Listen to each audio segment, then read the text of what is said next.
ओम साईं राम। आज का साईं वचन बाबा कह रहे हैं, मेरे बच्चे,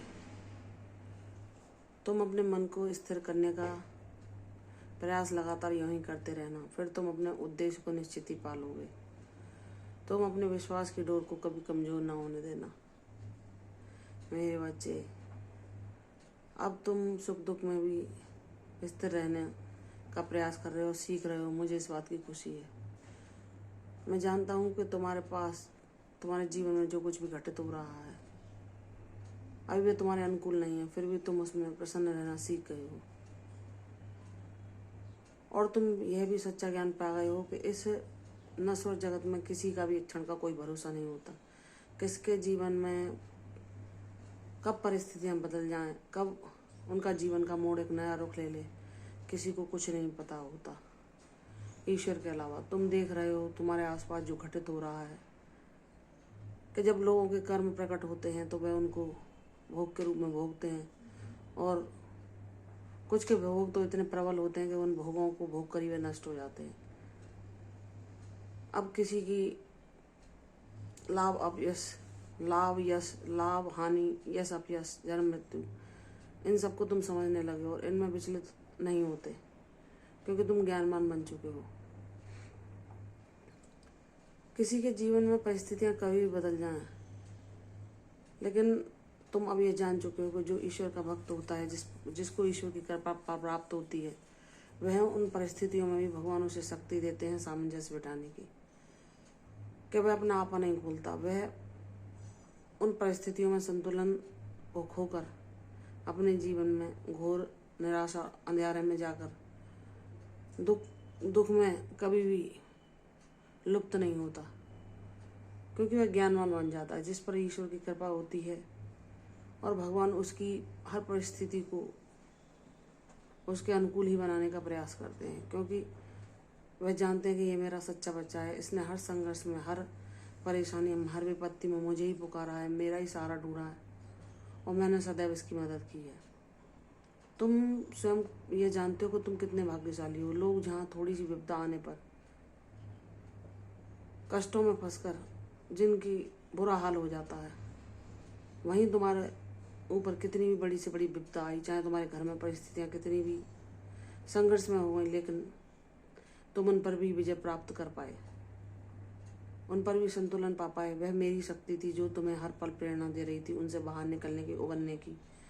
और हर पल मैं, चाहे तुम मानसिक रूप से बीमार थे या शारीरिक रूप से अस्वस्थ, मैं हर पल तुम्हें अपनी शक्ति भेज रहा था, हर तरह से तुम्हारी ढाल बनकर तुम्हारी रक्षा कर रहा था। तुम ये जानते हो मेरे बच्चे। जब मेरा बच्चा मुझे जानने लगता है, मेरा अनुभव पाने लगता है और मेरे ज्ञान को ग्रहण करने लगता है, तब वह सच्चे अर्थों में एक सच्चा भक्त बन पाता है।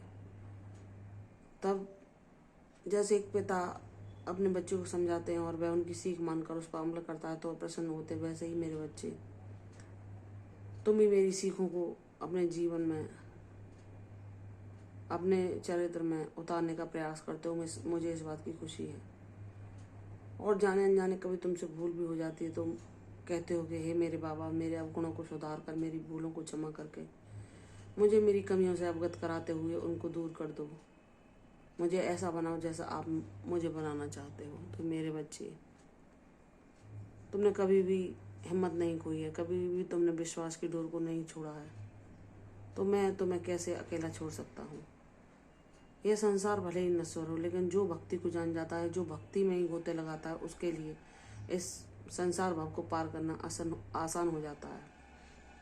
और वह अपनी गुरु की कृपा से कितने भी झकोरे क्यों ना आए उसके जीवन में, कितने भी झंझावत या संघर्ष कितने भी उसे झकोर क्यों ना लें, लेकिन वह कभी टूटता नहीं है, कभी निराश नहीं होता, क्योंकि उसे ईश्वर का सहारा प्राप्त होता है, जो कि इस दुनिया का सबसे सच्चा खजाना और सबसे सच्चा सुख है।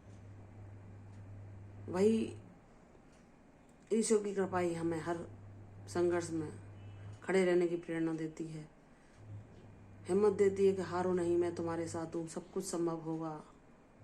तुम सत्य मार्ग पर यूं ही बिना भयभीत हुए, बिना चिंता किए चलते रहो। तुम्हारा बाबा तुम पर कोई विपत्ति नहीं आने देगा और कभी भी तुम्हें निराश नहीं होने देगा। तुमने जो सोचा है, भले ही उसमें देर लग रही है, सब कुछ संभव होगा जैसा तुम चाहते हो।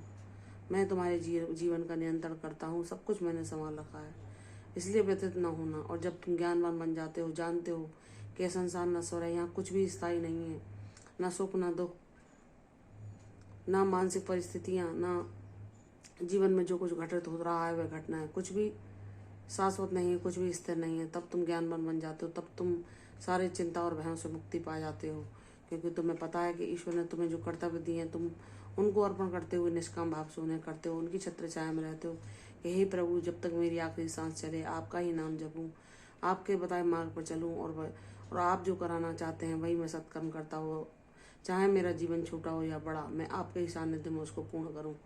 जब बच्चा इतना सामर्थ्यवान हो जाता है, अपने बाबा पर विश्वास करके सारे चिंता और भयों से मुक्ति पा लेता है, तो बाबा भी उसकी झोली में इतने सारे आशीर्वाद देते हैं कि कभी उसे निराश नहीं करते, और उसके जीवन में सुख, शांति, समृद्धि सब कुछ देते हैं। निरोगी काया, निरोगी मन, सब कुछ अपने बच्चों को प्रदान करते हैं। और उन्हें जितनी लंबे समय तक उससे सेवा करवानी होती है, उसे वह कितना भी दुर्बल क्यों ना हो, उसे शक्ति देकर, आयु देकर उसे अपनी सेवा में तब तक लगाए रहते हैं जब तक कि प्रभु चाहें, जब तक कि उसके जीवन का उद्देश्य उसे ना मिल जाए। तो हे मेरे बाबा, आपने जो मुझे दिया है वह वह ऐसी वस्तु है जिसकी तुलना किसी से हो ही नहीं सकती। हे प्रभु, मेरा जीवन लेना ही साकार हो गया। मैं बहुत प्रसन्न हूँ कि हे मेरे बाबा, आपने मुझे चुना अपनी भक्ति के लिए, अपनी कृपा के लिए। ऐसे ही अपनी भक्ति और कृपा मुझे देते रहना बाबा, तो मैं सदैव प्रसन्न रहूँगा। बाबा भी प्रसन्न होकर कहते हैं कि मेरे बच्चे, जा कल्याण होगा। जब तू सच्चे अर्थों में मुझे जान गया तो अब तेरे जीवन में सब कुछ शुभ होगा और तेरे कष्टों का अंत भी शीघ्र ही होगा। प्रसन्न रहो, दीर्घायु भव। कल फिर आऊँगी साईं वचन के साथ, तब तक के लिए ओम साईं राम।